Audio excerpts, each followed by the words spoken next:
ಸ್ನೇಹಿತರೆ, ನನ್ನ ಮಗಂದು ಯೂರಿಯನ್ ಬ್ಲಾಡರ್ ಬ್ಲಾಕ್ ಆಗಿದ್ದರಿಂದ ನಾವು ಹಾಸ್ಪಿಟಲ್ಗೆ ಹೋಗೋಕ್ಕಾಗಿರಲಿಲ್ಲ. ಡೆಲಿವರಿ ಆಗಿದ್ದು 2ನೇ ದಿವಸಕ್ಕೆ ಕರ್ಕೊಂಡು ಬನ್ನಿ ಅಂತ ಹೇಳಿದರು. ನಾವು ಕರ್ಕೊಂಡು ಹೋಗಿರಲಿಲ್ಲ.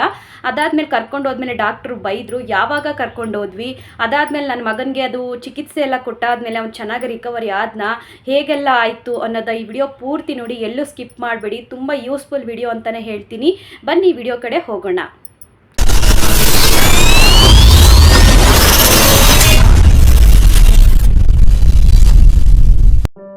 ಹಲೋ, ನಮಸ್ಕಾರ ಸ್ನೇಹಿತರೆ, ಎಲ್ಲರೂ ಹೇಗಿದ್ದೀರಾ? ನಾನಂತೂ ತುಂಬ ಚೆನ್ನಾಗಿದ್ದೀನಿ. ನೀವು ಕೂಡ ಚೆನ್ನಾಗಿದ್ದೀರಾ ಅಂತ ಭಾವಿಸ್ತೀನಿ. ಸ್ನೇಹಿತರೆ, ಇನ್ನೂ ಯಾರೆಲ್ಲ ನನ್ನ ಚಾನಲ್ಗೆ ಸಬ್ಸ್ಕ್ರೈಬ್ ಆಗಿಲ್ವಾ, ಪ್ಲೀಸ್ ದಯವಿಟ್ಟು ಸಬ್ಸ್ಕ್ರೈಬ್ ಮಾಡ್ಕೊಳ್ಳಿ, ಬೆಲ್ ಐಕನ್ನ ಕ್ಲಿಕ್ ಮಾಡಿ ಸ್ನೇಹಿತರೆ. ನಾನು ಮಾಡ್ತಕ್ಕಂಥ ವೀಡಿಯೋಸು ಡೈರೆಕ್ಟಾಗಿ ನಿಮ್ಮ ಫೋನ್ಗೆ ನೋಟಿಫಿಕೇಶನ್ ಬರುತ್ತೆ. ಆಗ ತಕ್ಷಣ ನನ್ನ ವೀಡಿಯೋಸ್ಗಳನ್ನ ನೀವು ನೋಡ್ಬೋದು. ಹಾಗೆ ನನ್ನೆಲ್ಲ ಪ್ರೀತಿಯ ಸ್ನೇಹಿತರು ನನ್ನ ಚಾನಲ್ನ ಸಬ್ಸ್ಕ್ರೈಬ್ ಮಾಡಿಕೊಂಡು ತುಂಬ ಅಂದರೆ ತುಂಬ ಪ್ರೀತಿ, ಸಪೋರ್ಟ್, ಆಶೀರ್ವಾದ ಕೊಡ್ತಾ ಇದ್ದೀರಾ. ಇನ್ನು ಮುಂದಕ್ಕೂ ನಿಮ್ಮ ಮನೆ ಮಗಳು ಕನ್ನಡತಿ ಆಶಾರಾಜ್ ಕನ್ನಡ ವ್ಲಾಗ್ಸ್ ಮೇಲೆ ಇದೇ ರೀತಿ ನಿಮ್ಮೆಲ್ಲರ ಪ್ರೀತಿ ಸಪೋರ್ಟ್ ಇರಲಿ ಅಂತ ನಾನು ಕೇಳ್ಕೊತೀನಿ. ಬನ್ನಿ ಸ್ನೇಹಿತರೆ, ನಂದು ಪ್ರೆಗ್ನೆನ್ಸಿ ಜರ್ನಿ ವಿಡಿಯೋ ನೋಡ್ಕೊಂಡು ಬಂದ್ರಿ. ಈಗ ಅದಾದಮೇಲೆ ನಂದು ಡೆಲಿವರಿ ಹೇಗಾಯಿತು ಅನ್ನೋದು ಕೂಡ ನೋಡ್ಕೊಂಡು ಬಂದಿದ್ದೀರಾ. ಈಗ ನನ್ನ ಮಗುಗೆ ಯೂರಿಯನ್ ಬ್ಲಾಡರು ಬ್ಲಾಕ್ ಆಗಿರೋದ್ರಿಂದ ನಾವು ಹಾಸ್ಪಿಟಲ್ಗೆ ಕರ್ಕೊಂಡು ಹೋಗಬೇಕಾಗಿತ್ತು. ಬಟ್ ನಾನು ಕರ್ಕೊಂಡು ಹೋಗೋ ಪರಿಸ್ಥಿತಿಲಿ ಇರಲಿಲ್ಲ. ಹಾಗಾಗಿ ನಾವು 5 ಡೇಸ್ ಆದಮೇಲೆ ನಮ್ಮ ಮಗುನ ನಾವು ಹಾಸ್ಪಿಟ್ಲಿಗೆ ಕರ್ಕೊಂಡು ಹೋದ್ವಿ. ಅಲ್ಲಿ ಏನೇನೆಲ್ಲ ಆಯಿತು, ನಮ್ಮ ಮಗುಗೆ ಏನೇನೆಲ್ಲ ಟ್ರೀಟ್ಮೆಂಟ್ ಎಲ್ಲ ಕೊಟ್ಟರು, ಮತ್ತು ಅದನ್ನು ಹೇಗೆಲ್ಲ ಬಗೆಹರಿಸ್ಕೊಟ್ರು ಅನ್ನೋದು ಈ ವಿಡಿಯೋದಲ್ಲಿ ಪೂರ್ತಿ ನಿಮಗೆ ಇನ್ಫಾರ್ಮೇಷನ್ ಕೊಡ್ತೀನಿ. ಯಾಕಂದರೆ ತುಂಬ ಅಂದರೆ ತುಂಬ ಕಷ್ಟ ಇರ್ತಾರೆ, ಕೆಲವರು ಕೂಡ ತುಂಬ ಕಷ್ಟದಲ್ಲಿದ್ದಾರೆ. ನಾವು ಕೂಡ ತುಂಬ ಕಷ್ಟನ ನೋಡಿ ಇವತ್ತು ಸ್ವಲ್ಪ ಮನೇಲಿ ನೆಮ್ಮದಿಯಾಗಿದ್ದೀವಿ ನಾವು. ಯಾಕಂದರೆ ಯಾವುದೇ ಒಂದು ತಂದೆ ತಾಯಿಗಾಗಿರ್ಬೋದು, ಇವಾಗಷ್ಟೇ ಹುಡ್ತಾ ಇರ್ತಕ್ಕಂಥ ಮಗುಗೆ ಈ ರೀತಿ ಪ್ರಾಬ್ಲಮ್ ಇದ್ದಾಗ ತಂದೆ ತಾಯಿ ಕಷ್ಟ ಏನು ಅಂತ ನಾವು ಕೂಡ ಅನುಭವಿಸಿದ್ದೀವಿ. ಆ ಕಷ್ಟನ ನೋಡ್ಕೊಂಡು ಬಂದಿದ್ದೀವಿ. ಹಾಗೆ ಕೂಡ ನಾವು ಕೂಡ ದೇವರ ಆಶೀರ್ವಾದದಿಂದ ಅದೆಲ್ಲ ಕ್ಲಿಯರ್ ಆಗಿ ಇವತ್ತು ನನ್ನ ಮಗ ನಮ್ಮ ಮನೇಲಿ ಚೆನ್ನಾಗಿದ್ದಾನೆ.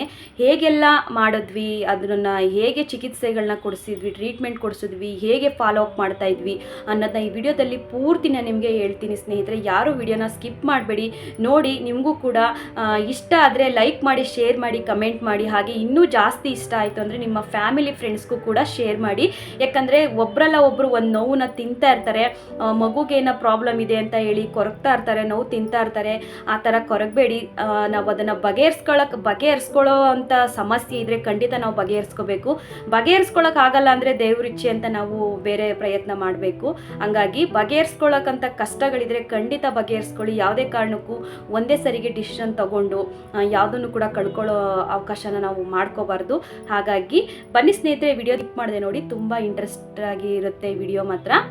ಹಾಗೆ ಸ್ನೇಹಿತರೆ, ನಂದು ಡೆಲಿವರಿ ಕೂಡ ಆಯಿತು. ಮಂಗಳವಾರ ಡಿಸ್ಚಾರ್ಜ್ ಆಗಬೇಕು. ಅಷ್ಟರಲ್ಲಿ ನನ್ನನ್ನು ಕೂಡ ಚೆನ್ನಾಗೆಲ್ಲ ಸ್ವಲ್ಪ ಎಲ್ಲ ನಾರ್ಮಲ್ ಆಗಿದ್ದಾರಾ ಇವರು ಅಂತೆಲ್ಲ ಚೆಕ್ ಮಾಡಿದ್ರು.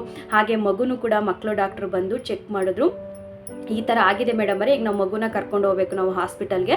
ಅವರು 2 ಡೇಸ್ಗೆ ಕರ್ಕೊಂಡು ಬರಬೇಕು ಅಂತ ಹೇಳಿದರು. ನಾನು ಹೋಗೋ ಪರಿಸ್ಥಿತಿ ಇರಲಿಲ್ಲ, ಸಿಸರಿಯನ್ ಆಗಿರೋದ್ರಿಂದ ನನಗೆ ಸ್ಟಿಚಸ್ ಅದು ಇದು ಎಲ್ಲ ಹಾಕಿರೋದ್ರಿಂದ ನಾನು ಹೋಗೋಕ್ಕಾಗಿರಲಿಲ್ಲ. ಹಂಗಾಗಿ ನಾವು ಮಗುನ ಇಮಿಡಿಯೇಟ್ಲಿ ನಾವು ಹಾಸ್ಪಿಟಲ್ಗೆ ಕರ್ಕೊಂಡು ಹೋಗಬೇಕು. ಈಗ ಹೆಂಗೋ ಆಯಿತು. ಈಗ ನನ್ನ ಮಗುನ ನಾನು ಅದನ್ನು ಚೆನ್ನಾಗಿ ರೆಡಿ ಮಾಡಿಸ್ಬೇಕು. ನನ್ನ ಮಗುನ ಅವನ ಹೆಲ್ತನ್ನ ನಾನು ಚೆನ್ನಾಗಿ ಕಾಪಾಡಬೇಕು. ಹೇಗಾದರೂ ಮಾಡಿ ಅವನಿಗೆ ಆರೋಗ್ಯವಾಗಿರುವಂಥ ಟ್ರೀಟ್ಮೆಂಟ್ನ ಕೊಡಬೇಕು ಅನ್ನೋದೇ ನಮ್ಮ ಉದ್ದೇಶ ಆಗಿದೆ. ಹಂಗಾಗಿ ನೀವೊಂದು ಸರಿ ಚೆಕ್ ಮಾಡಿ ಅಂತ ಹೇಳಿದ್ವಿ. ಮಕ್ಕಳು ಡಾಕ್ಟ್ರು, ಅವರು ಕೂಡ ಲೇಡೀಸ್ ಡಾಕ್ಟ್ರೆ, ಅವರು ಕೂಡ ನಮ್ಮ ಮಗು ಯೂರಿಯನ್ ಪಾಸ್ ಮಾಡೋ ಜಾಗನೆಲ್ಲ ನೀಟಾಗಿ ನೋಡಿದ್ರು. ಏನು ತೊಂದರೆ ಇಲ್ಲ, ಮಗು ಮುಟ್ಟಿದಾಗೆ ರೀಸಸ್ ಮಾಡಿದ್ದಾನಲ್ಲ, ಇನ್ನೇನು ತೊಂದರೆ ಅಂತ ಅವರು ಕೂಡ ಏನೂ ಆಗಲ್ಲ, ನೀವು ಅಲ್ಲಿಗೆ ಹೋದ್ರೂ ಕೂಡ ಅಷ್ಟೇ, ಏನೂ ಇಲ್ಲ, ಮನೆಗೆ ಕರ್ಕೊಂಡು ಹೋಗಿ ಅಂತಲೇ ಹೇಳ್ತಾರೆ ನೋಡಿ ಅಂತ ಹೇಳಿದ್ರು. ಸರಿ, ಅದನ್ನು ಕೇಳಿ ನಮಗೆ ತುಂಬ ಸಮಾಧಾನ ಆಯಿತು. ಯಾಕಂದರೆ ನಾವು ಮಂಗಳವಾರ ಡಿಸ್ಚಾರ್ಜ್ ಆಗಿರೋದ್ರಿಂದ ನಮ್ಮ ಮಗುನ ಫಾಲೋ ಅಪ್ ಮಾಡುವಂಥ ಡಾಕ್ಟ್ರು ಅವರು ನಮಗೆ ಸಿಗ್ತಾ ಇದ್ದಿದ್ದು ಸೋಮವಾರ, ಬುಧವಾರ ಮತ್ತು ಶುಕ್ರವಾರ ನಾವು ಯೂನಿಟ್ ಇದ್ದಿದ್ದು. ಈಗ ಮಂಗಳವಾರ ಆಗಿರೋದ್ರಿಂದ ನಾವು ಅಲ್ಲಿಗೆ ಹೋಗೋಕ್ಕೆ ಒಂದು ಫೋನ್ ಮಾಡಿದ್ವಿ, ಹಿಂಗೆ ನಮಗೆ ಡಾಕ್ಟರ್ ಮಮತಾ ಅನ್ನೋರು ಸಿಗ್ತಾರಾ ಅಂತ. ಇಲ್ಲ, ಅವ್ರದ್ದು ಏನು ಯೂನಿಟ್ ಇಲ್ಲ ಇವತ್ತು, ನೀವು ಬಂದರೆ ಬುಧವಾರನೇ ಬರಬೇಕು ಅಂತ ಹೇಳಿದ್ರು. ಸರಿ ಆಯಿತು ಅಂತೇಳಿ ಮನೆಗೆ ಹೋದ್ವಿ. ಮಗುಗೆ ಸ್ನಾನ ಮಾಡಿಸಿದ್ವಿ. ಅವನಿಗೆ ತುಂಬ ಖುಷಿ ಅಲ್ವಾ, ಮಗುಗೂ ಸ್ನಾನ ಮಾಡಿಸಿದ್ವಿ, ಅವನಿಗೂ ಕೂಡ. ನಾನು ಕೂಡ ಸ್ನಾನ ಮಾಡಿದೆ. ಯಾಕಂದರೆ ಹಾಸ್ಪಿಟಲ್ 5 ಡೇಸ್ ಇದ್ದಿದ್ದರಿಂದ ಸ್ನಾನಗಳನ್ನ ಮಾಡೋಕ್ಕಾಗಿರಲಿಲ್ಲ. ಅದು ಇದೇನದು ಸಿಸರಿನ್ ಆಗಿರೋದ್ರಿಂದ ಸ್ವಲ್ಪ ಭಯನೇ ಪಡ್ತಾರೆ ಸ್ನಾನ ಮಾಡಲಿಕ್ಕೆ. ಇನ್ನು ಏನಾದರೂ ಕೆಲವೊಂದು ಸಿಸರಿನ್ ಆಗಿರೋರಿಗೆ ಏನಾದರೂ ಡೌಟ್ಸ್ಗಳಿದ್ರೆ ನೀವು ಹೇಗೆ ಗಾಯಗಳನ್ನ ವಾಸಿ ಮಾಡ್ಕೊಂಡ್ರಿ, ಮತ್ತು ಮಗುದು ಒಕ್ಲು ಬಳ್ಳಿನ ಹೇಗೆ ಅದನ್ನು ಕೆಲವೊಬ್ಬರು ಮಗುದು ಒಕ್ಲು ಬಳ್ಳಿಲಿ ಎಷ್ಟೇ ಟ್ರೀಟ್ಮೆಂಟ್ ಮಾಡ್ತಾಯಿದ್ರು ಒಂದು ಪಸ್ ಥರ ಬರ್ತಾ ಇತ್ತು. ಅದನ್ನು ನೆಕ್ಸ್ಟ್ ವಿಡಿಯೋ ಮಾಡಿ ಹಾಕ್ತೀನಿ ಸ್ನೇಹಿತರೆ, ಯಾಕಂದರೆ ತುಂಬ ಲೆಂತಿ ಆಗಿಬಿಡ್ತದೆ. ನಮ್ಮ ಮಗುದು ಒಕ್ಲು ಬಳ್ಳಿನ ನಾವು ಹೇಗೆ ವಾಸಿ ಮಾಡಿದ್ವಿ, ಅವನಿಗೆ ತುಂಬ ಪಸ್ ಬರ್ತಾ ಇತ್ತು, ಏನೇ ಮಾಡಿದ್ರು ಏನೇ ಹಾಕಿದ್ರು ಅವ್ನು ಹುಷಾರೇ ಆಗ್ತಾ ಇರಲಿಲ್ಲ. ಅಲ್ಲಿಂದನೂ ಕೂಡ ಅವನಿಗೆ ಸ್ವಲ್ಪ ಬ್ಲಡ್ ಬರೋದಾಗಿರ್ಬೋದು ಈ ಥರ ಬರ್ತಾ ಇತ್ತು. ಅದಕ್ಕೂ ಒಂದು ಒಳ್ಳೆ ಟ್ರೀಟ್ಮೆಂಟು ಸಿಕ್ತು, ನಮಗೆ ಪರಿಹಾರ ಸಿಕ್ತು. ಅದನ್ನು ನೆಕ್ಸ್ಟ್ ವಿಡಿಯೋದಲ್ಲಿ ಹೇಳ್ತೀನಿ.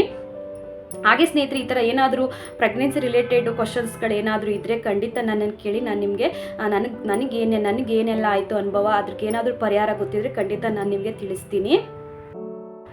ಆಮೇಲೆ ಸ್ನೇಹಿತರೆ, ಹಾಸ್ಪಿಟಲ್ಗೆ ಬುಧವಾರ ಎಲ್ಲ ಬೇಗನೆ ಹೋದ್ವಿ ಸ್ನೇಹಿತರೆ. ಅಲ್ಲೂ ಮತ್ತೆ ಒಂದು ಬುಕ್ ಮಾಡಿಸಿದ್ರು ನೋಡಿ. ಈ ರೀತಿ ಹೇಳದ್ನಲ್ವಾ, ಈ ಥರ ಬುಕ್ಕು PMSSY ಬುಕ್ಕನ್ನ ಕೊಟ್ಟರು ನಮಗೆ. ಅಲ್ಲೂ ಕೂಡ ಮತ್ತೆ ಇನ್ನೂ ಒಂದು ಬುಕ್ಕು ನಮಗೆ ಕೊಟ್ಟರು. ಅದಾದಮೇಲೆ ಹಾಸ್ಪಿಟಲ್ಗೆ ಹೋದ್ವಿ. ಇಲ್ಲಿ ಮಕ್ಕಳು ಡಾಕ್ಟ್ರನ್ನ ಎಲ್ಲಿ ನೋಡ್ತಾರೆ ನಮ್ಗೆ ಗೊತ್ತಿತ್ತಲ್ವ, ಫಸ್ಟೇ ಆ ಯೂನಿಟ್ಗೆ ಹೋದ್ವಿ. ಅಲ್ಲಿ ಡಾಕ್ಟ್ರು ಈ ಥರ ಸ್ಕ್ಯಾನಿಂಗ್ ಎಲ್ಲ ಮಾಡಿಸ್ಕೊಬನ್ನಿ, ಮಗುಗೆ ಹಿಂಗೆಲ್ಲ ಮಾಡ್ಕೊಬನ್ನಿ. ಅಲ್ಲೂ ಕೂಡ ಬೈದರು, ನಿಮ್ಮ ಮಗು ಹುಟ್ಟಿ 2 ದಿವಸಕ್ಕೆ ಬನ್ನಿ ಅಂತ ಹೇಳಿದ್ರೆ. ಯಾಕಂದರೆ ಅವ್ರು ಯಾಕೆ ಹೇಳಿದರು ಅಂದರೆ, ಮಗು ಹುಟ್ಟಿದ 2 ದಿವಸಕ್ಕೆ ಆಪ್ರೇಷನ್ ಮಾಡಲಿಕ್ಕೆ ತುಂಬ ಈಸಿ ಆಗ್ತಾ ಇತ್ತಂತೆ, ಇನ್ನೂ ತುಂಬ ಚೆನ್ನಾಗಿ ರಿಕವರಿ ಆಗ್ತಾ ಇತ್ತಂತೆ. ಹಾಗಾಗಿ ನಾವು ಮಗು ಹುಟ್ಟು 2 ದಿವಸಕ್ಕೆ ಬನ್ನಿ ಅಂತ ಈ ಕಾರಣಕ್ಕೆ ನಾವು ಹೇಳಿದ್ದು. ನೀವು ನೋಡಿದ್ರೆ 5 ಡೇಸ್ ಬಿಟ್ಕೊಂಡು ಬಂದಿದ್ದೀರಾ, ನಿಮ್ಗೆ ಹೇಳೋದು ನಿಮ್ಗೆ ಅರ್ಥನೇ ಆಗಿಲ್ವಾ, ಹಂಗೆ ಹಿಂಗೆ ಅಂದರು.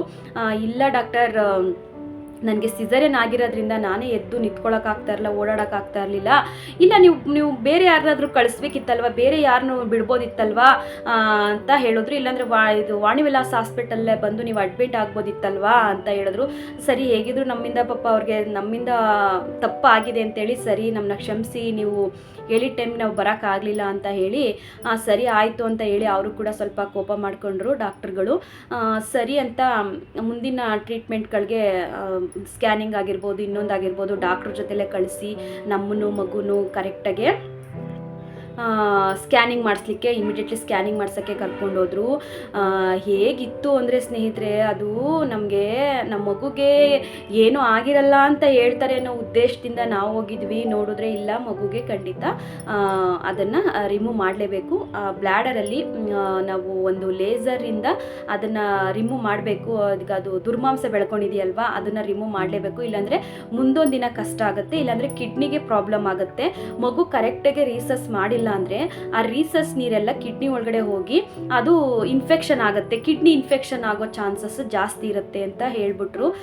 ಸರಿ ಅಂತ ಹೇಳಿ ಇಲ್ಲೇ ಇರಪ್ಪ, ಅಡ್ಮಿಟ್ ಆಗಬೇಕು, ಇಲ್ಲೇ ಇರಪ್ಪ ಅಂತ ಇನ್ನೊಬ್ಬ ಡಾಕ್ಟ್ರು, ಇಲ್ಲಪ್ಪ ಇವತ್ತೇ ಅಡ್ಮಿಟ್ ಆಗಬೇಕು, ನೀವು ಇಲ್ಲೇ ಅಡ್ಮಿಟ್ ಆಗಲೇಬೇಕು ಅಂತ ಹೇಳೇಬಿಟ್ರು. ಬುಧವಾರ ನಾವು ಸುಮ್ಮನೆ ಚೆಕಪ್ ಮಾಡಿಸ್ಕೊಂಡು ಬರೋಣ ಅಂತ ಹೋಗಿದ್ರೆ, ಮಗು ಯೂರಿಯನ್ ಪಾಸ್ ಮಾಡಿದೆ ಅಂತ ಹೇಳಿ ನಾವು ಕೇಳ್ಕೊಂಡು ಬರೋಣ ಅಂತ ಹೋಗಿದ್ರೆ ಅಡ್ಮಿಟ್ ಆಗಲೇಬೇಕು, ಮಗುಗೆ ಟ್ರೀಟ್ಮೆಂಟ್ ಮಾಡಲೇಬೇಕು ಅಂತ ಅಲ್ಲೇ ಅಡ್ಮಿಟ್ ಮಾಡ್ಕೊಬಿಟ್ರು. ಏನೂ ಬಟ್ಟೆ ತೊಗೊಂಡೋಗಿಲ್ಲ, ಏನೂ ತೊಗೊಂಡೋಗಿಲ್ಲ. ನಾನು 5 ದಿನದ್ದು ಬಾಣಂತಿ. ನಮ್ಮ ಮನೆಯವರು ಕೂಡ ಇಲ್ಲಿ ಅಡ್ಮಿಟ್ ಮಾಡ್ಕೋಬೇಕಂದಿದ್ದ ತಕ್ಷಣ ಅವರು ಕೂಡ ಕಣ್ಣಲ್ಲಿ ನೀರು ಹಾಕೋಕ್ಕೆ ಸ್ಟಾರ್ಟ್ ಮಾಡಿದ್ರು. ನಮಗೂ ಕೂಡ ಭಯ ಆಗೋಯ್ತು. ಹಾಗೆ ಮನೆಯವ್ರಿಗೂ ಕೂಡ ನಾವು ಹೇಳಿದ್ವಿ, ಇಲ್ಲ ಅಡ್ಮಿಟ್ ಆಗಬೇಕಂತೆ, ಇಲ್ಲಿ ಮಗುವಿನ ಅಡ್ಮಿಟ್ ಮಾಡಿಕೊಂಡು ಟ್ರೀಟ್ಮೆಂಟ್ ಶುರು ಮಾಡ್ತಾರಂತೆ ಅಂತ ಹೇಳಿದ್ರು. ನೀವು ನಂಬ್ತಿರೋ ಬಿಡ್ತಿರೋ ಸ್ನೇಹಿತರೆ, ನಮಗಂತೂ ತಡ್ಕೊಳಕ್ಕಾಗ್ತಾಯಿಲ್ಲ ನೋವು. ಯಾಕಂದರೆ ಬರೀ 5 ದಿನದ ಮಗು, ನಾವು ಇನ್ನಾದರೂ ಕಾಲು ಕೈ ಮುಟ್ಟಿ ಅದು ತುಂಬ ಪ್ರೀತಿ ಮಾಡುವಂಥ ಟೈಮು ನಮಗದು. ನಮ್ಮ ಮಗುನ ನಾವು ಇನ್ನೂ ಕರೆಕ್ಟಾಗಿ ನೋಡಿಲ್ಲ, ಏನು ಮಾಡಿಲ್ಲ. ಅದಕ್ಕೊಂದು ಒಳ್ಳೆ ಸ್ನಾನ ಮಾಡಿಸ್ಬೇಕು, ಮೈಗೆ ಎಣ್ಣೆ ತಿಕ್ಕಿ ಅದಕ್ಕೊಂದು ಒಳ್ಳೆ ಸ್ನಾನ ಮಾಡಿಸ್ಬೇಕು ಅನ್ನೋದೊಂದು ಆಸೆ ಇರುತ್ತೆ. ಆಮೇಲೆ ಸ್ನೇಹಿತರೆ, ಬುಧವಾರ ಹೋಗಿ ಅಲ್ಲೇ ಅಡ್ಮಿಟ್ ಆಗಿಬಿಟ್ವಿ. ಅದಾದಮೇಲೆ ಮಗುಗೆ ಅದೇನೇನೋ ಚೆಕಪ್ ಎಲ್ಲ ಮಾಡ್ಕೊಂಡು ಬಂದರು. ಏನೇನೋ ಚೆಕಪ್ಗಳು ಸ್ನೇಹಿತರೆ, ಅದು ಹೇಳೋಕ್ಕೆ ಅಸಾಧ್ಯ. ಕಣ್ಣಲ್ಲಿ ನೋಡಿರೋರ್ಗೆ ಅಷ್ಟೇ ಗೊತ್ತಾಗುತ್ತೆ ಆ ನೋವು ಏನು ಅಂತ. ಸರಿ ಅಂತೇಳಿ ನಮಗೆ ರೂಮು ಕೂಡ ಕೊಟ್ಟರು, ನಮಗೆ ವಾರ್ಡಲ್ಲಿ ಕಳಿಸಿದ್ರು. ಅಲ್ಲಿ ವಾರ್ಡ್ ಒಳಗಡೆ ತಾಯಿ ಮಗು ಇಬ್ಬರೇ ಇರಬೇಕು, ಇನ್ನೊಬ್ಬರು ಎಕ್ಸ್ಟ್ರಾ ಇರೋಂಗಿಲ್ಲ. ಅಲ್ಲಿ ಒಂದು ವಾಟರ್ ಬಾಟ್ಲು ಒಂದು ತೊಗೊಂಡು ಹೋಗ್ಬೇಕು ಅಷ್ಟೇ ಸ್ನೇಹಿತರೆ, ಒಂದು ವಾಟರ್ ಬಾಟ್ಲು ಒಂದು ತೊಗೊಂಡು ಹೋಗ್ಬೇಕು. ಹೋಗಬೇಕು. ನೀರು ಇರುತ್ತೆ, ಬಟ್ ಬಿಸಿನೀರು ಬೇಕಂದರೆ ಬಿಸಿನೀರು ಒಂದು ಕಡೆ ಇಟ್ಟಿರ್ತಾರೆ, ಅಲ್ಲೋಗಿ ಬಿಸಿನೀರು ಇಟ್ಕೊಂಡು ಬರಬೇಕು. ಅದು ಬಿಟ್ಟರೆ ಪಾಪು ಡೈಪರ್ ತಾವಿಂದ ಹಿಡಿದು ಟಿಶ್ಯೂ ಇಂದ ಹಿಡಿದು ಮಗು ಹಾಕೊಳ್ಳೋ ಬಟ್ಟೆಯಿಂದ ಹಿಡಿದು ಅವರೇ ಕೊಡ್ತಾರೆ ಸ್ನೇಹಿತರೆ. ನಾವು ಏನು ತಗೊಂಡೋಗಂಗಿಲ್ಲ, ಒಂದು ವಾಟರ್ ಬಾಟ್ಲು ತೊಗೊಂಡು ಹೋಗ್ಬೇಕಾಯ್ತು ಅಷ್ಟೇ. ತಾಯಿ ಮಗು ಇಬ್ಬರೇ ಇರಬೇಕು ಅಲ್ಲಿ ಆ ವಾರ್ಡಲ್ಲಿ, ಯಾರು ಎಕ್ಸ್ಟ್ರಾ ಇರಂಗಿಲ್ಲ. ನನಗೆ 5 ದಿನದ ಬಾಣ್ತಿ ಸುಮ್ಮನೆ ಸ್ಟಿಚಸ್ ಬಿಚ್ಚಿ ನನಗೊಂದು ಸುಮ್ಮನೆ ಸೇಫ್ಟಿಗೆ ಒಂದು ಸ್ವಲ್ಪ ಹತ್ತಿ ಇಟ್ಟು ಒಂದು ಸ್ಟಿಕ್ಕರ್ ಥರ ಅಂಟಿಸಿದ್ರು ನನಗಷ್ಟೇ. ನನಗೂ ಗಾಯ ಕೂಡ ವಾಸಿಯಾಗಿರಲಿಲ್ಲ. ಅದಾದಮೇಲೆ ಮಗುನ ಎತ್ಕೊಂಡು ಎಷ್ಟು ಹತ್ತಿದ್ದೀನಿ ಅಂದರೆ ಸ್ನೇಹಿತರೆ, ಒಳಗಡೆ ಹೋಗಿ ಎಲ್ಲ ಮಕ್ಳುಗಳಿದ್ದಾರೆ, ಎಲ್ಲ ಮಕ್ಳುಗಳಿಗೆ ಒಂದಲ್ಲ ಒಂದು ಪ್ರಾಬ್ಲಮ್ಮು. ಮಗು ಹುಟ್ಟಿದ ತಕ್ಷಣ ಎತ್ಕೊಬಂದು ಆಪ್ರೇಷನ್ ಮಾಡಿರೋ ಮಕ್ಕಳು ಇದ್ದಾರೆ. ಅದನ್ನ ನೋಡಿ ಸ್ವಲ್ಪ ಸಮಾಧಾನ ಆಯಿತು. ಆದರೆ ಏನೂ ಗೊತ್ತಿಲ್ಲ, ಹಿಂದೆ ಗೊತ್ತಿಲ್ಲ ಮುಂದೆ ಗೊತ್ತಿಲ್ಲ, ಒಬ್ಬರೇನೇ ಆ ಟೈಮಲ್ಲಿ ಒಬ್ಬರು ಸಪೋರ್ಟ್ ಇರಬೇಕು. ಮಗು ಹುಟ್ಟು 5 ದಿನ ಆಗಿದ್ದೆ, ಆ ಖುಷಿನ ಮನೆಯವ್ರು ಕೂಡ ಅನುಭವಿಸ್ಬೇಕು, ನಾವು ಕೂಡ ಅನುಭವಿಸ್ಬೇಕು. ಅಂಥ ಟೈಮಲ್ಲಿ ಮಗುನ ನಾವು ಒಳಗಡೆ ತಗೊಂಡೋಗಿ ಅರ್ಧ ಗಂಟೆ ಹತ್ತಿದ್ದೀನಿ ಸ್ನೇಹಿತರೆ. ಅರ್ಧ ಗಂಟೆ ಒಂದೇ ಸಮ ಹತ್ತಿದ್ದೀನಿ ಮಗುನ ತೊಡೆ ಮೇಲೆ ಹಾಕ್ಕೊಂಡು. ನಾನು ಅಯ್ಯೋ ಅಡ್ಮಿಂಟ್ ಆಗುವಂಥ ಪರಿಸ್ಥಿತಿ ಬಂತಲ್ಲಪ್ಪ, ಯಾರೂ ಇಲ್ಲ ಇಲ್ಲಿ, ಯಾರೂ ಬಿಡೋದು ಇಲ್ಲ, ಎಂಥದಿಲ್ಲ. ಫೋನು ಲೈನಲ್ಲಿ ಇಟ್ಕೊಂಡೆ ನಾನು ನಮ್ಮ ಮನೆಯವರು ಇಬ್ಬರು ಹತ್ತಿದ್ದೀವಿ. ಯಾಕಂದರೆ ಮಗುಗೆ ಟ್ರೀಟ್ಮೆಂಟ್ ಮಾಡಿಸ್ಲೇಬೇಕು, ಬೇರೆ ದಾರಿ ಇಲ್ಲ. ನಮಗೆ ನಾವು ಸಮಾಧಾನ ಮಾಡ್ಕೊಳ್ಳೇಬೇಕಾಗಿತ್ತು.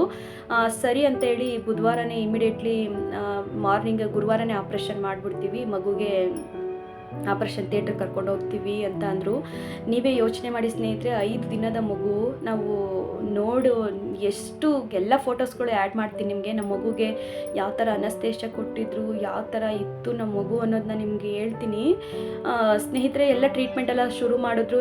ಯಾರೊಬ್ಬರು ಅಷ್ಟೇ ಮಧ್ಯಮ ಕುಟುಂಬದವರು ಒಂದು ಆಯುಷ್ಮಾನ್ ಕಾರ್ಡ್ ಮಾಡಿಸ್ಕೊಳ್ಳಿ, ನಮಗೆ ಮಗುದು ಬರ್ತ್ ಸರ್ಟಿಫಿಕೇಟು ಇದ್ದಿದ್ದರಿಂದ ಮತ್ತು ಮಗು ಗೌರ್ಮೆಂಟ್ ಹಾಸ್ಪಿಟ್ಲಲ್ಲಿ ಆಗಿರೋದ್ರಿಂದ ನಮಗೆ ಎಲ್ಲ ಪ್ರತಿಯೊಂದು ಕೂಡ ಫ್ರೀ ಆಯಿತು ಸ್ನೇಹಿತರೆ. ಪ್ರತಿ ವರ್ಷದವರೆಗೂ ಒಂದು ಸ್ಕ್ಯಾನಿಂಗ್ ಇರಲಿ, ಒಂದು ಟ್ರೀಟ್ಮೆಂಟ್ ಇರಲಿ, ಎಲ್ಲ ಫ್ರೀಯಾಗಾಯಿತು ಸ್ನೇಹಿತರೆ. ಅದೊಂದು ಮಾತ್ರ ಹೇಳ್ತೀನಿ, ನನಗೆಲ್ಲ ಗೌರ್ಮೆಂಟ್ ಹಾಸ್ಪಿಟ್ಲ್ ಆಗಿರೋದ್ರಿಂದ ಮಗುದು ತಾಯಿ ಕಾರ್ಡ್ ಇದ್ದಿದ್ದರಿಂದ ನಮಗೆ 1 ವರ್ಷದವರೆಗೂ ಏನೇ ಟ್ರೀಟ್ಮೆಂಟ್ ಇದ್ದರೂ ಫ್ರೀ ಆಯಿತು. ನಮಗೆ ಎಷ್ಟಾಯಿತು ಲಾಸ್ಟ್ಗೆ ಅಂತ ಎಷ್ಟಾಯಿತು ಅಮೌಂಟು ನೋಡಿ. ಒಂದು ತಾಯಿ ಕಾರ್ಡ್ ಇದ್ದಿದ್ದರಿಂದ ನಮ್ಗೆ ಎಷ್ಟೆಲ್ಲ ಸೇವಿಂಗ್ಸ್ ಆಯಿತು ಅನ್ನೋದನ್ನ ಹೇಳ್ತೀನಿ ಸ್ನೇಹಿತರೆ, ಎಷ್ಟು ಅಮೌಂಟ್ ಆಯಿತು ಅಂತ. ಅದಾದಮೇಲೆ ಸ್ನೇಹಿತರೆ ನಮ್ಮ ಮಗುಗೆ ಟ್ರೀಟ್ಮೆಂಟ್ ಎಲ್ಲ ಶುರು ಮಾಡಿದ್ರು, ಎಲ್ಲ ಬರ್ಕೊಟ್ರು. ನಾಳೆನೇ ಆಪ್ರೇಷನ್ ಮಗುಗೆ ಮಾಡಿಬಿಡೋಣ ಅಂಥೇಳಿ ಮಗುಗೆ ಅದು ರೀಸಸ್ಸು ಹೋಗಲಿಕ್ಕೆ ಒಂದು ಪೈಪ್ ಹಾಕಿದ್ರು. ಯಾಕಂದರೆ ಮಗು ಜಾಸ್ತಿ ರೀಸಸ್ ಮಾಡ್ತಾ ಇರಲಿಲ್ವಲ್ಲ, ಸ್ವಲ್ಪನೇ ಮಾಡ್ತಾ ಇದ್ದ. ಹಂಗಾಗಿ ಮಗುಗೊಂದು ಸಣ್ಣದೊಂದು ಪೈಪ್ ಹಾಕಿದ್ರು. ಮಗು ಎಷ್ಟು ರೀಸಸ್ ಮಾಡುತ್ತೆ ಅನ್ನೋದ ಒಂದು ಆ ಡೈಪರಲ್ಲಿ ವೇಟ್ ಚೆಕ್ ಮಾಡಬೇಕಾಗಿತ್ತು ನೋಡಿ. ಮಗು ಎಷ್ಟು ರೀಸಸ್ ಮಾಡ್ತಾನೆ ಒಂದು ದಿನಕ್ಕೆ ಅನ್ನೋದನ್ನ ನಾವು ಡೈಪರ್ ಹಾಕಿ, ಆ ಡೈಪರ್ನ ತೂಕ ಹಾಕಿಸಿ ಅಲ್ಲಿರ್ತಕ್ಕಂಥ ನರ್ಸ್ ಇರ್ತಾರಲ್ವ ಅವ್ರ ಕೈಲಿ ನಾವು ಆ್ಯಡ್ ಮಾಡಿಸ್ಬೇಕಾಗಿತ್ತು, ಬರ್ಸ್ಬೇಕಾಗಿತ್ತು. ಸರಿ, ಬುಧವಾರ ಹೋಗಿ ಅಡ್ಮಿಂಟ್ ಆದ್ವಿ. ಅಲ್ಲೇ ಊಟ ಕೊಡ್ತಾಯಿದ್ರು ಮಗುಗೆ, ಪ್ಯಾಂಪರ್ಸ್ ಆಗಿರ್ಬೋದು, ನ್ಯಾಪ್ಕಿನ್ ಆಗಿರ್ಬೋದು, ಪ್ರತಿಯೊಂದು ಕೊಡ್ತಾಯಿದ್ರು. ಮಗುಗೆಲ್ಲ ರೆಡಿ ಮಾಡ್ತಾಯಿದ್ರು. ಅದಾದಮೇಲೆ ಮಗುಗೆ ಒಂದು ಇಂಜೆಕ್ಷನ್ ಕೊಡಬೇಕು ಅಂತ ಹೇಳಿ 5 ದಿವಸದ ಮಗು ಸ್ನೇಹಿತರೆ. ಮಗುನ ಎತ್ಕೋಗಿ ಇಲ್ಲೊಂದು ಇಂಜೆಕ್ಷನ್, ಅದು ಗ್ಲೂಕೋಸ್ ಹೋಗೋಕ್ಕೆ ಇಂಜೆಕ್ಷನ್ ಹಾಕ್ತಾರೆ, ಅದೇನೋ ಹೇಳ್ತಾರೆ, ನನಗೆ ಅದು ಅಷ್ಟು ಗೊತ್ತಿಲ್ಲ. ಈ ಗ್ಲೂಕೋಸು ಹಾಕ್ಲಿಕ್ಕೆ ಇಂಜೆಕ್ಷನ್ನ ಇಲ್ಲಿ ಚುಚ್ತಾರೆ ನೋಡಿ, ಆ ಥರ ಮಗುನ ಎತ್ಕೊಂಡು ಹೋದ್ರು ಸ್ನೇಹಿತರೆ. ನರ್ಸ್ಗಳು ನನ್ನನ್ನು ಇಲ್ಲೇ ಕೂರಿಸಿದ್ರು, ನೀವು ಬರೋದು ಬೇಡ, ನಿಮ್ಗೆ ನೋವಾಗುತ್ತೆ, ಬೇಜಾರಾಗುತ್ತೆ ಅಂತ ಹೇಳಿ ಕರ್ಕೊಂಡು ಹೋದ್ರು ಸ್ನೇಹಿತರೆ. ಮಗುಗೆ ಕಾಲಲ್ಲಿ ನರ, 5 ದಿವಸದ ಮಗು, ಏನು ಆಗುತ್ತೆ, ಏನು ಕತೆ. ಆಮೇಲೆ ಮಗುಗೆ ಕಾಲಲ್ಲಿ ಚುಚ್ಚು ನೋಡಿದ್ದಾರೆ, ಅಲ್ಲೂ ಕೂಡ ನರ ಸಿಕ್ಕಿಲ್ಲ. ಕೈಲಿ ಚುಚ್ಚು ನೋಡಿದ್ದಾರೆ, ನರ ಸಿಕ್ಕಿಲ್ಲ. ನನ್ನ ಮಗು ತುಂಬ ಗುಂಡಾಗಿ ಒಳ್ಳೊಳ್ಳೆ ಚಬ್ಬಿಯಾಗಿ ಸಕ್ಕದಾಗಿದ್ದ, ಗುಂಡಕ್ಕೆ. ನಾನು ಎಲ್ಲ ಫೋಟೋಸ್ನು ಕೂಡ ಆ್ಯಡ್ ಮಾಡ್ತೀನಿ, ನೀವು ನೋಡ್ಬೋದು ಸ್ಟೆಪ್ ಬೈ ಸ್ಟೆಪ್ಪು. ಕರ್ಕೊಂಡೋದ್ರು. ಅಳ್ತಾ ಇದ್ದಾನೆ, 5 ದಿವಸದ ಮಗು ಅಳ್ತಾ ಇದೆ, ತಡೆಯೋಕ್ಕಾಗ್ತಾ ಇಲ್ಲ ಸ್ನೇಹಿತರೆ. ನನಗಂತೂ ಆ ನೋವನ್ನು ತಡೆಯೋಕ್ಕಾಗ್ತಾ ಇಲ್ಲ. ಮಗುಗೆ ಸೂಜಿ ಹಾಕಿ ಆ ಗ್ಲೂಕೋಸ್ ಹೋಗ್ಲಿಕ್ಕೆ ಏನೂ ಗೊತ್ತಿಲ್ಲ, ಇನ್ನೂ ಹಾಲು ಕುಡಿಯೋಕ್ಕೂ ಇನ್ನೂ ಅಷ್ಟು ಬರ್ತಾ ಇರಲ್ಲ. ಅಂಥ ಮಗುಗೆ ನಾವು ಆ ಥರ ಇಂಜೆಕ್ಷನ್ ಎಲ್ಲ ಮಾಡಿಸಿ ನಾವು ಈ ರೀತಿ ಮಾಡಂಗಾಯಿತು. ಆಮೇಲೆ ಹೆಂಗೋ ಚುಚ್ಚಿಸ್ಕೊಂಡು ಬಂದರು ಸ್ನೇಹಿತರೆ, ಗ್ಲೂಕೋಸ್ ಹಾಕೋಕ್ಕೆ ಸ್ಟಾರ್ಟ್ ಮಾಡಿದ್ರು. ಆಮೇಲೆ ಅದಾದಮೇಲೆ ಮನೆಯವ್ರು ಕೂಡ ಆಚೆನೇ ಇರ್ತಾಯಿದ್ರು, ಕಾಯ್ಕೊಂಡು ಆಚೆನೇ ಇರ್ತಾಯಿದ್ರು.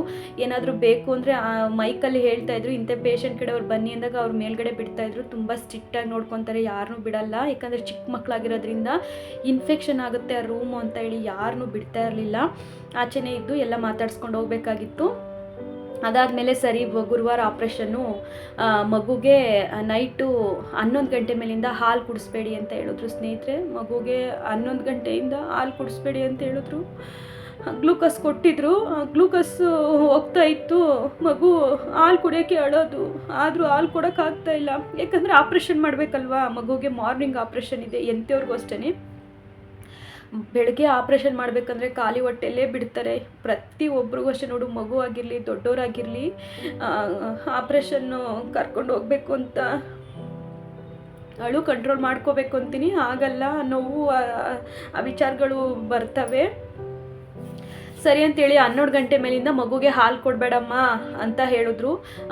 ಒಂದು ನಿಪ್ಪಲ್ ಥರ ಬರುತ್ತೆ ನೋಡಿ, ಅದರೊಳಗಡೆ ಜೇನು ತುಪ್ಪ ಏನೋ ಇರುತ್ತಂತೆ, ಚಿಕ್ಕದು. ಅದು ತೋರಿಸ್ತೀನಪ್ಪ, ಆ ಪಿಕ್ಚರ್ ಇದೆ ನನ್ನ ಹತ್ರ, ಅದು ನಿಮಗೆ ಅದೇ ಹಾಕ್ತೀನಿ, ನೋಡ್ಬೋದು. ಅದನ್ನು ತರಿಸ್ಕೊಳ್ಳಿ, ಮೆಡಿಕಲ್ ಸ್ಟೋರಲ್ಲಿ ಸಿಗುತ್ತೆ ಅಂತೇಳಿ ತರಿಸ್ಕೊಳ್ಳಿ ಅಂದರು. ಮಗು ಹೊತ್ತಾಗ 11 ಗಂಟೆ ಮೇಲೆ ಹಾಲು ಕೊಡಬೇಡಿ ಅಂದಿದ್ರಲ್ವ, ಮಗು ಹೊತ್ತಾಗ ಅದರ ಬಾಯಿ ಒಳಗಡೆ ಇಟ್ಬಿಡ್ಬೇಕಾಗಿತ್ತು. ಮಗು ಅದನ್ನು ಚಿಪ್ಕೊಂಡೇ ಮಲ್ಕೊಬಿಡ್ತಾಯಿತ್ತು. ಗ್ಲೂಕೋಸ್ ಹೋಗ್ತಾಯಿತ್ತು, ಏನೂ ಟೆನ್ಷನ್ ಇರಲಿಲ್ಲ. ಮಗುಗೆ ಸುಸ್ತಾಗಬಾರ್ದಂತ ಗ್ಲೂಕೋಸ್ ಕೊಟ್ಟಿದ್ರು. ಅದನ್ನು ಕೂಡ ತುಂಬ ನೋವಾಗ್ತಾಯಿತ್ತು ಸ್ನೇಹಿತರೆ. ಮಗುನ ಪರಿಸ್ಥಿತಿಲಿ ನೋಡೋಕ್ಕೆ ಯಾವ ತಂದೆ ತಾಯಿ ಕೈಲೂ ಆಗಲ್ಲ, ಅಷ್ಟು ನೋವಾಗ್ತಾಯಿತ್ತು. ಯಾವ ತಂದೆ ತಾಯಿ ಕೈಲೂ ಕೂಡ ಅಂಥ ಪರಿಸ್ಥಿತಿ ತಡ್ಕೊಳಕ್ಕಾಗಲ್ಲ. ಅದಾದಮೇಲೆ ಎಷ್ಟು ಬೇಗ ಬೆಳಕರಿಯುತ್ತೋ ಏನಪ್ಪ ಅನ್ನೋದೇ ಚಿಂತೆ ಆಗಿತ್ತು. ಗುರುವಾರ ನಮ್ಮ ಅತ್ತೆ ಕೂಡ ಬಂದರು. ಅವರು ಬಂದು ಮಗುನ ತಾಯಿನ ನಮ್ಮ ಹತ್ರಕ್ಕೆ ಬಿಟ್ಟರು, ಯಾಕಂದರೆ ಆಪ್ರೇಷನ್ ಥಿಯೇಟ್ರಿಗೆ ಹೋಗ್ಬೇಕಲ್ವ, ಹಂಗಾಗಿ. ಸರಿ ಅಂತೇಳಿ ಮಗುನೆಲ್ಲ ಚೆಕ್ ಮಾಡಿದ್ರು. ಪ್ರತಿಯೊಂದು ಏನೇನು ಚೆಕಪ್ ಮಾಡಬೇಕು ಆ ಚೆಕಪ್ಪೆಲ್ಲ ಮಾಡಿದರು. ಅದಾದಮೇಲೆ ಆಪ್ರೇಷನ್ ಥಿಯೇಟ್ರಿಗೆ ಕರ್ಕೊಂಡು ಬನ್ನಿ ಮಗುನ ಅಂತ ಹೇಳಿದ್ರು. ಅದಕ್ಕೂ ಒಂದು ಯೂನಿಫಾರ್ಮ್ ಬಟ್ಟೆ ಅಂತ ಕೊಟ್ಟರು. 5 ದಿವಸದ ಮಗು ಅದಕ್ಕೆ ಆ ಬಟ್ಟೆ ಸಮೇತನೇ ಹಾಕ್ತೀನಿ ನೋಡಿ. ನಮ್ಮ ಮಗು ಯಾವ ಥರ ಇದ್ದ ಫೋಟೋ ನೋಡಿದ್ರೆ ನಮ್ಗೆ ಈಗಲೂ ಕಣ್ಣಲ್ಲಿ ನೀರು ಬರುತ್ತೆ. ನಾನು ಒಂದೊಂದು ಕ್ಲಿಪ್ಪಿಂಗ್ನ ತೆಗೆದು ಇಟ್ಕೊಂಡಿದ್ದೀನಿ, ಯಾಕಂದರೆ ಒಂದು ಮೆಮೊರಿ, ನಮ್ಮ ಮಗುಗೆ ಈ ಥರ ಕಷ್ಟಪಟ್ವಿ ಅನ್ನೋದು ಒಂದು ಮೆಮೊರಿ ಇರಲಿ ಅಂತ ಒಂದು ಫೋಟೋಸ್ಗಳನ್ನ ತೆಗೆದು ಇಟ್ಕೊಂಡಿದ್ದೀನಿ ನಾನು. ಸರಿ ಅಂತೇಳಿ ನಮ್ಮ ಮಗು ಅಳ್ತಾನೆ ಇದ್ದ. ಹೊಟ್ಟೆಸಿಗೆ ತುಂಬ ಅಳ್ತಿದ್ದ ಮಗು, ಮಾತ್ರ ಹೊಟ್ಟೆಸಿಗೆ ತುಂಬ ಅಂದರೆ ತುಂಬ ಅಳ್ತಾ ಇದ್ದ. ಅದಾದಮೇಲೆ ಸರಿ ಅಂತ ಆಪ್ರೇಷನ್ ಥಿಯೇಟ್ರಿಗೆ ಕರ್ಕೊಂಡು ಹೋದ್ರು. ಫಸ್ಟು ಮಕ್ಕಳಿಗೆಲ್ಲ ಮಾಡಿಬಿಡ್ತಾರೆ ಸ್ನೇಹಿತರೆ, ಫಸ್ಟು ಮಕ್ಳುಗಳಿಗೆಲ್ಲ ಆಪ್ರೇಷನ್ ಮಾಡಿಬಿಡ್ತಾರೆ. ಹಂಗಾಗಿ ನಮ್ಮ ಮಗು ಚಿಕ್ಕ ಮಗು ಅಲ್ವಾ, ಹಂಗಾಗಿ ಫಸ್ಟ್ ಆಪ್ರೇಷನ್ ಥಿಯೇಟ್ರಿಗೆ ತಗೋದ್ರು. ತುಂಬ ಹಠ ಮಾಡ್ತಿದ್ದಂತೆ, ಅಳ್ತಾ ಇದ್ದಂತೆ. ಆಮೇಲೆ ಮಗು ಅನಸ್ತೇಷ ಕೊಟ್ಟು ಮಗುಗೆ ಮಾಡಿದರು. ಯಾವ ಜಾಗದಲ್ಲಿ ಮಾಡಿದರು, ಹೇಗೆ ಮಾಡಿದರು ಅನ್ನೋದು ನಮಗಂತೂ ಗೊತ್ತಿರಲಿಲ್ಲ. ಫಸ್ಟ್ ಹೇಳಿದರು, ನೋಡಮ್ಮ ಈ ಜಾಗದಲ್ಲಿ ಸ್ವಲ್ಪ ನಾವು ರಿಮೂವ್ ಮಾಡ್ತೀವಿ, ಏನಂತಾರೆ ಅದು ಹೇಗೆ ಹೇಳಬೇಕು ಗೊತ್ತಿಲ್ಲ, ಈ ಮುಂಜಿ ಮಾಡ್ತಾರಂತೆ ನೋಡಿ. ಈ ಮುಸ್ಲಿಮ್ಸ್ ಅವರು ಮಕ್ಕಳುಗಳಿಗೆ ಮುಂಜಿ ಮಾಡ್ತಾರಲ್ವ, ಆ ರೀತಿ ಮಾಡ್ತೀವಿ.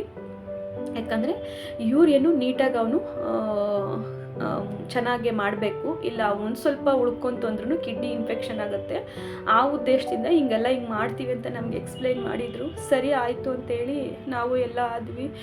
ಆಮೇಲೆ ಮಗುನ ಆಪ್ರೇಷನೆಲ್ಲ ಮುಗಿಸಿ ಕೊಟ್ಟರು ಸ್ನೇಹಿತರೆ. ಅವರು ಮಗುಗೆ ಬ್ಯಾಂಡೇಜ್ ಹಾಕಿರೋದು ನೋಡಿ ತುಂಬ ನೋವಾಯಿತು, ತುಂಬ ಬೇಜಾರಾಯಿತು. ಅದಾದಮೇಲೆ ಮೆಡಿಷನ್ಸ್ಗಳೆಲ್ಲ ಸ್ಟಾರ್ಟ್ ಮಾಡಿದ್ರು.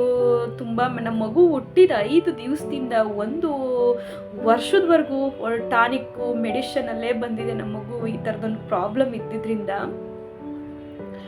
ಸರಿ ಅಂತ ಹೇಳಿ ಮಗುನ ಆಪ್ರೇಷನ್ ಥಿಯೇಟ್ರಿಂದ ಆಪ್ರೇಷನ್ ಮುಗಿಸಿ ನಮ್ಮ ಕೈಗೆ ಕೊಟ್ಟರು ಸ್ನೇಹಿತರೆ. ಮಗುಗೆ ಈ ರೀತಿ ನೀಟಾಗಿ ನೋಡ್ಕೊತಾ ಇರಬೇಕು. ಮಗುಗೆ ಯೂರಿಯನ್ನು ಎಷ್ಟು ಮಾಡ್ತಾನೆ, ಎಷ್ಟು ಗಂಟೆಗೆ ಎಷ್ಟು ಸಾರಿ ಮಾಡ್ತಾನೆ, ಯಾವ ಥರ ಯೂರಿಯನ್ ಮಾಡ್ತಾನೆ, ಮತ್ತು ಆ ಡೈಪರ್ ಎಷ್ಟು ವೆಯ್ಟ್ ಬರುತ್ತೆ ಅನ್ನೋದನ್ನ ಚೆಕ್ ಮಾಡ್ತಾ ಇರಬೇಕು. ನಾವು ತುಂಬ ಹುಷಾರಾಗಿ ನೋಡ್ಕೊತಾ ಇರಬೇಕು. ಮೆಡಿಷನ್ ಎಲ್ಲ ಫಾಲೋ ಮಾಡಬೇಕಾಗಿತ್ತು. ಮತ್ತು ಗುರುವಾರ ಆಪ್ರೇಷನ್ ಆಗಿರೋದ್ರಿಂದ ಮಗುಗೆ ಇಷ್ಟು ಟೈಮ್ ಬಿಟ್ಟು ಹಾಲು ಕುಡಿಸಿ ಅಂತ ಹೇಳಿದರು. ಅದಾದಮೇಲೆ ಹಾಲು ಕುಡಿಸಿದ್ವಿ ಮಗುಗೆ. ನಮ್ಗೆ ಸಮಾಧಾನ ಆಯಿತು, ಯಾಕಂದರೆ ನನಗೂ ಕೂಡ ಹಾಲೆಲ್ಲ ಜಾಸ್ತಿ ಇದ್ದಿದ್ದರಿಂದ ನನಗೂ ಕೂಡ ತುಂಬ ಪೇನ್ ಅನ್ನಿಸ್ತಾ ಇತ್ತು. ಎಷ್ಟು ಬೇಗ ಮಗುಗೆ ಹಾಲು ಕುಡಿಸ್ತೀನಿ ಅನ್ನೋ ಥರ ನನಗೂ ಕೂಡ ಆಗ್ಬಿಟ್ಟಿತ್ತು. ನನಗೂ ಕೂಡ ಜ್ವರ ಬಂದಂಗೆ ಆಗ್ಬಿಟ್ಟಿತ್ತು. ಅದಾದಮೇಲೆ ಸ್ನೇಹಿತರೆ ಮಗುಗೆ ಈ ರೀತಿ ಸಿರಪ್ಗಳನ್ನ ಹಾಕಿ ಅಂತ ಹೇಳ್ತಾಯಿದ್ರು. ಮತ್ತು ಇಂಜೆಕ್ಷನ್ಗಳು ಬಂದು ಕೊಡ್ತಾಯಿದ್ರು. ಆ್ಯಂಟಿಬಯೋಟಿಕ್ ಇಂಜೆಕ್ಷನ್ ಆಗಿರ್ಬೋದು, ಮಗುಗೆ ನೀಟಾಗಿ ಅದೆಲ್ಲ ಗಾಯವಾಸಿ ಆಗಬೇಕಾಗಿತ್ತಲ್ವಾ, ಹಂಗಾಗಿ ಇಂಜೆಕ್ಷನ್ಗಳನ್ನ ಕೊಡ್ತಾಯಿದ್ರು. ಅಲ್ಲೂ ಕೂಡ ತುಂಬ ಚೆನ್ನಾಗಿ ನೋಡ್ಕೊತಾಯಿದ್ರು. ನಾನು ಅಲ್ಲೂ ಕೂಡ ಅಳ್ತಾ ಇದ್ದೆ. ನನ್ನ ಪಕ್ಕದ ಬೆಡ್ಡಲ್ಲೇ ಒಬ್ಬರು ಪಾಪ ಮುಸ್ಲಿಮು ಮಗುಗೆ, ಅವ್ರಿಗೂ ಕೂಡ ಏನೋ ಬೇರೆ ಥರ ಪ್ರಾಬ್ಲಮ್ ಇದ್ದಿದ್ದರಿಂದ ಅವರು ಕೂಡ ಅಡ್ಮಿಟ್ ಆಗಿದ್ದರು. ನಾನು ನಮ್ಮ ಮಗುಗೆ ಹಿಂಗೆ ಮಾಡಿಬಿಟ್ಟಿದ್ದೀರಲ್ಲ, ಏನು ತೊಂದರೆ ಆಗಲ್ವಾ ಅಂತಿದೆ. ಇಲ್ಲ, ನಾವು ನಮ್ಮ ಕಡೆ ಈಗ ಮಾಡಿ ನಾವೇ ದುಡ್ಡು ಕೊಟ್ಟು ಈ ಥರ ಮಾಡಿಸ್ಕೊತೀವಿ, ಏನಂತಾರೆ ಮುಂಜಿ ಮಾಡೋದು ಅಂತ ಹೇಳ್ತಾರಲ್ವ, ಅದೇ ರೀತಿ ನಮ್ಮ ಮಗುಗೆ ಮಾಡಿದರು. ನಾನು ತುಂಬ ಬೇಜಾರಾಗ್ತಾಯಿತ್ತು. ಬ್ಯಾಂಡೇಜ್ ಎಲ್ಲ ಸುತ್ತಿದ್ರು ಮಗುಗೆ. ಮತ್ತು ಯೂರಿಯನ್ ಚೆನ್ನಾಗಿ ಪಾಸ್ ಮಾಡಬೇಕು, ಇನ್ಫೆಕ್ಷನ್ನು ಮತ್ತೆ ಕಿಡ್ನಿಗೆ ಹೋಗಿ ಸೇರ್ಕೋಬಾರ್ದು ಅಂತ ಹೇಳಿ ತುಂಬ ಚೆನ್ನಾಗೆ ಆಪ್ರೇಷನ್ ಎಲ್ಲ ಮಾಡಿ ಕೊಟ್ಟರು ಮಗುಗೆ. ಅದಾದಮೇಲೆ ನಮ್ಗೆ ಎಲ್ಲಿ ಸೈಡಲ್ಲಿ ಗಿಡಲ್ಲಿ ಮಗುಗೆ ಮಾಡಿಬಿಡ್ತಾರೋ ಅಂತ ಭಯ ಆಗಿತ್ತು. ನೋಡಿದ್ರೆ ಯೂರಿಯನ್ ಮಾಡೋ ಜಾಗದಿಂದನೇ ದುರ್ಬೀನ್ ಹಾಕಿ ನೀಟಾಗೆ. ಅದಾದಮೇಲೆ ಸ್ನೇಹಿತರೆ ತುಂಬ ಚೆನ್ನಾಗೆ ಟ್ರೀಟ್ಮೆಂಟ್ಸ್ ಎಲ್ಲ ಕೊಟ್ಟರು. ಅಲ್ಲೂ ಕೂಡ ನಮ್ಮನ್ನು ಒಂದು ಮಂಗಳವಾರದ ತನಕ ಇಟ್ಕೊಂಡ್ರು ಸ್ನೇಹಿತರೆ. ನಾವು ಹೋಗಿದ್ದು ಗುರುವಾರ ಆಪ್ರೇಷನ್ ಆಯಿತು. ಅದಾದಮೇಲೆ ಮಂಗಳವಾರದ ತನಕನೂ ಇಟ್ಕೊಂಡ್ರು. ಅದಾದಮೇಲೆ ಡಿಸ್ಚಾರ್ಜ್ ಮಾಡಿದ್ರು.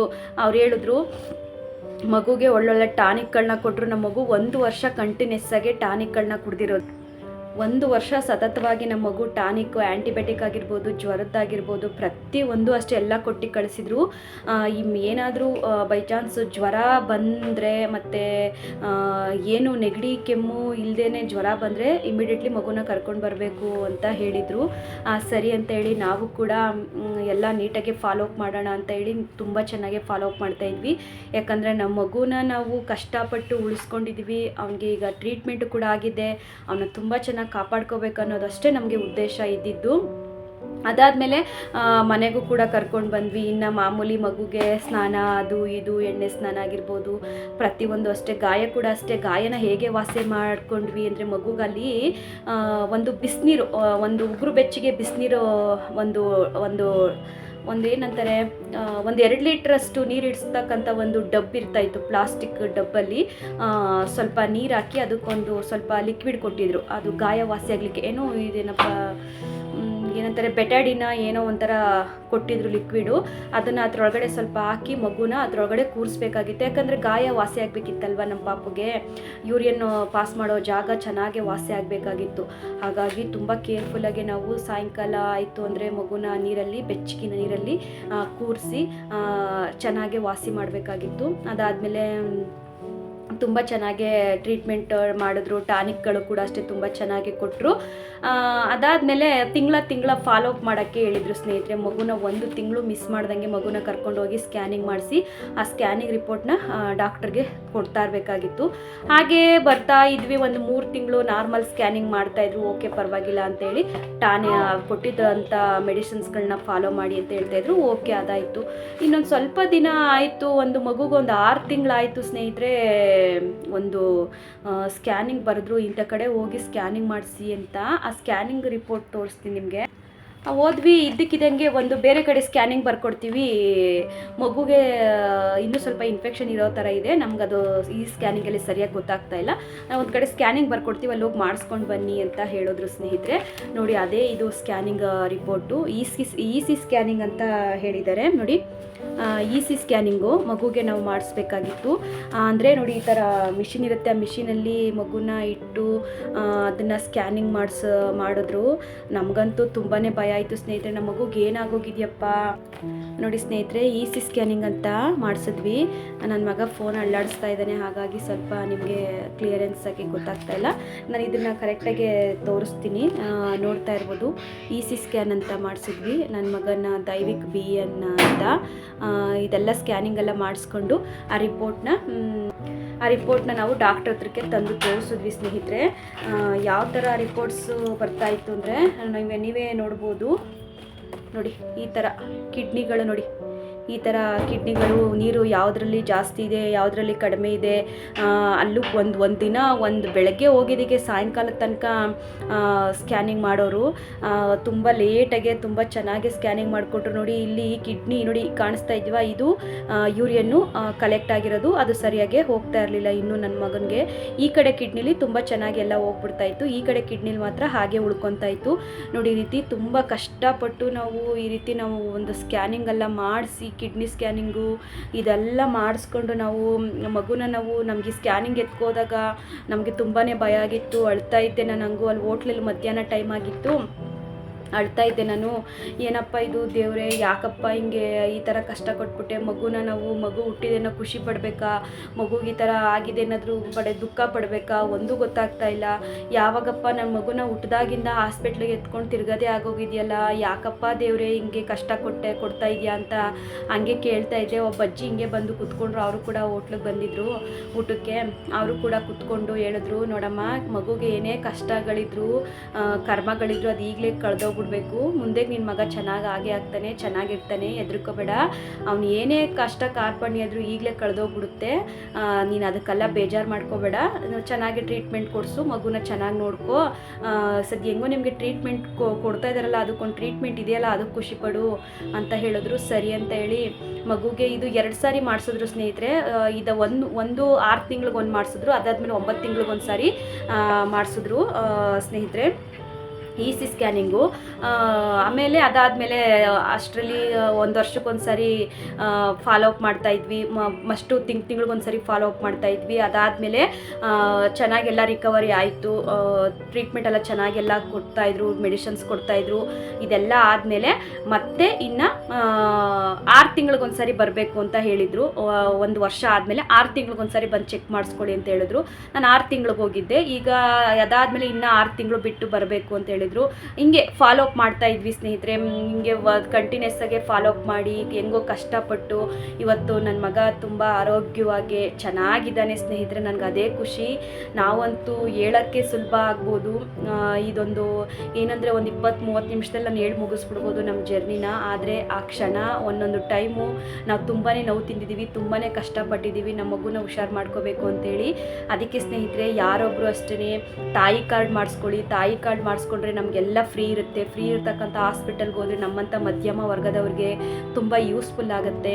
ನಮ್ಮದು ತಾಯಿ ಕಾರ್ಡ್ ಇದ್ದಿದ್ದರಿಂದ ಮಗುಗೆ ಆಪ್ರೇಷನ್ ಆಗಿರ್ಬೋದು, ಪ್ರತಿಯೊಂದು 1 ವರ್ಷದವರೆಗೂ ನಾವು 1 ರೂಪಾಯಿ ಕೂಡ ಬಿಲ್ ಪೇ ಮಾಡಿಲ್ಲ, ನಾವು ತುಂಬ ಫ್ರೀಯಾಗಿ ನಮಗೆ.